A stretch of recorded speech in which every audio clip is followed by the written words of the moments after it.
आमन्तु बिल्लाहि सदक़ल्लाहुल अज़ीम व सदक़ रसूलुहुन नबियुल अमीनुल करीम व नहनु अला ज़ालिका लमिनश शाहिदीन व शाकिरीन वल्हम्दुलिल्लाहि रब्बिल आलमीन। भड़क रही है नफरत की आग चारों तरफ, भड़क रही है नफरत की आग चारों तरफ। अब अपने घर को नहीं देश को बचाना है, अब अपने घर को नहीं देश को बचाना है। दिल के फपोले धुल उठे सीने के दाग से, इस घर को आग लग गई घर के चिराग से। और अभी वक्त है, अभी वक्त है, जरा सोच ले दिमाग से। अभी वक्त है, जरा सोच ले दिमाग से, कहीं आग ना लगे घर में घर के चिराग से। वाह वाह सुभान अल्लाह। हजरात, एक इंटरनेशनल साजिश के तहत इस्लाम और मुसलमानों को बदनाम करने के लिए भरपूर कोशिश की जाती रही। मुसलमान का नाम आतंकवाद के लिस्ट में डाल दिया गया। अरे जो धर्म अपने मुर्दे को जलाने का हुक्म नहीं देता, वो किसी जिंदे को क्या जलाएगा। बेशक बेशक। जो अपने मुर्दे को जलाने का हुक्म नहीं देता, वो जिंदों को क्या जलाएगा। इस्लाम आतंकवादियों का धर्म नहीं है, इस्लाम तो मोहब्बत फैलाने वाला धर्म है। बेशक बेशक। और आज कुछ नापाक जहनीयत रखने वाले कोशिश कर रहे हैं कि इस्लाम को जड़ से उखाड़ देंगे। आज देवलीहाट की सरजमीन से मोहम्मद जहांगीर आलम रज़वी ये ऐलान करता है कि नादान इस्लाम कोई नाजुक पौधा नहीं है मैदान का, जिसको जो चाहे उखाड़ दे। इस्लाम तो वो तनावर दरख्त है जिसकी जड़ तहतु सरा में है तो शाखें लामका तक पहुंची हुई है। हजरात, एक जमाना तक हम इस मुल्क में अपने बिरादरान वतन के साथ, हिंदू भाइयों के साथ सगे भाई की तरह सुलूक करके आए। बेशक। देवलीहाट इसका गवाह है। ईद के मौके पर कपड़ा तकसीम करने के लिए मुसलमान के साथ हमारे हिंदू भाई भी आगे बढ़े हैं। बड़े हैं कि नहीं, बोलिए ना। जरूर। सब ईद के मौके पर जहां मुसलमान अपने घर में सवाई खाया है, वही हमारे हिंदू भाई के घर में भी सवाई और तोहफा भेजा है। बेशक। लेकिन आज अफवाहें फैलाई जा रही है कि मुसलमानों ने हिंदुस्तानियों को जबरदस्ती मुसलमान किया।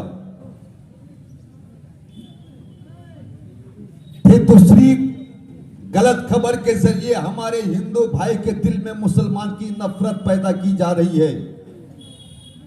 वो नफरत ये है कि हिंदुस्तान में हिंदू खतरे में है। सुना होगा आप लोगों ने, हिंदुस्तान में हिंदू खतरे में है।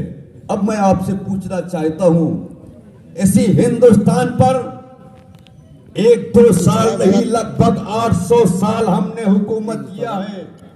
बेशक बेशक। लगभग 800 साल हमने हुकूमत किया है इसी भारत में। अगर हम जबरदस्ती मुसलमान करते तो हम संख्या लघु नहीं रहते, सबका गुरु होते। बेशक। अगर हम जबरदस्ती मुसलमान करते तो तुम संख्या गरिष्ठ कैसे रहे, तुम्हारी अक्सरियत कैसी रही।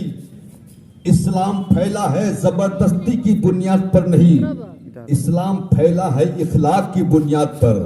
इस्लाम फैला है मोहब्बत की बुनियाद पर। इस्लाम फैला है प्यार की बुनियाद पर।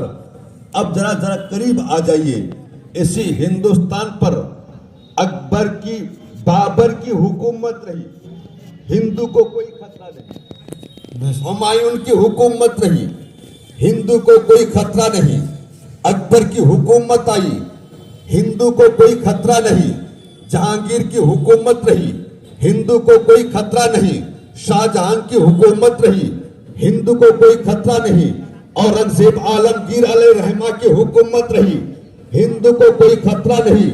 और जरा करीब आ जाइए, डॉक्टर एपीजे अब्दुल कलाम हिंदुस्तान के सदर बने, हिंदुस्तान के सदर बने, मगर हिंदुओं को कोई खतरा नहीं।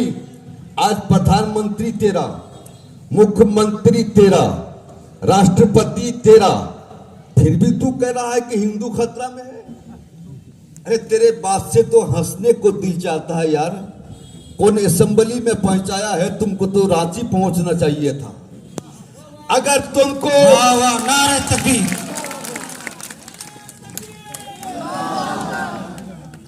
अगर ये प्रधानमंत्री हिंदू होने के बावजूद तुम कहते हो हिंदू खतरा में है, मुख्यमंत्री हिंदू होने के बावजूद तुम कहते हो हिंदू खतरा में है, राष्ट्रपति हिंदू होने के बावजूद तुम कहते हो हिंदू खतरे में है, सेना का सुप्रीम पावर हिंदू होने के बावजूद तुम कहते हो हिंदू खतरे में है, तो यार उस जमाना में पलट कर चलो जहां हिंदू को कोई खतरा ना था।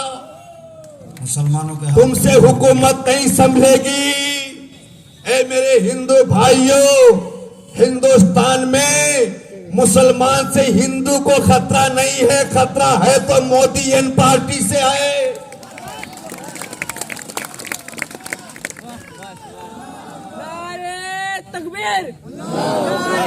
लगा यार कि सबको एहसास हो जाए कि हाँ अब भी अल्लाह के मानने वाले हैं।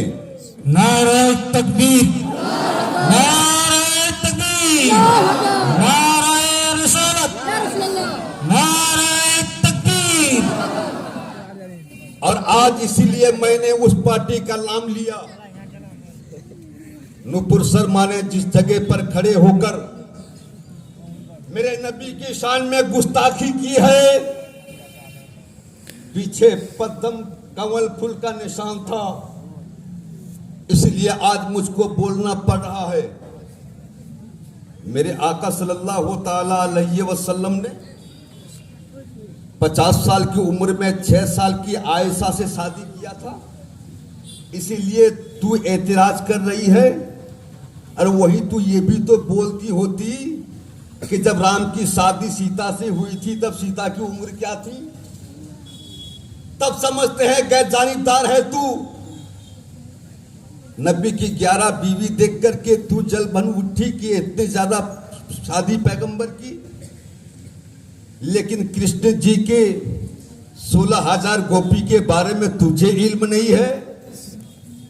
11 पर तू सवाल उठा रही है, लेकिन तुमने तवज्जो चाहूंगा, ध्यान है ना?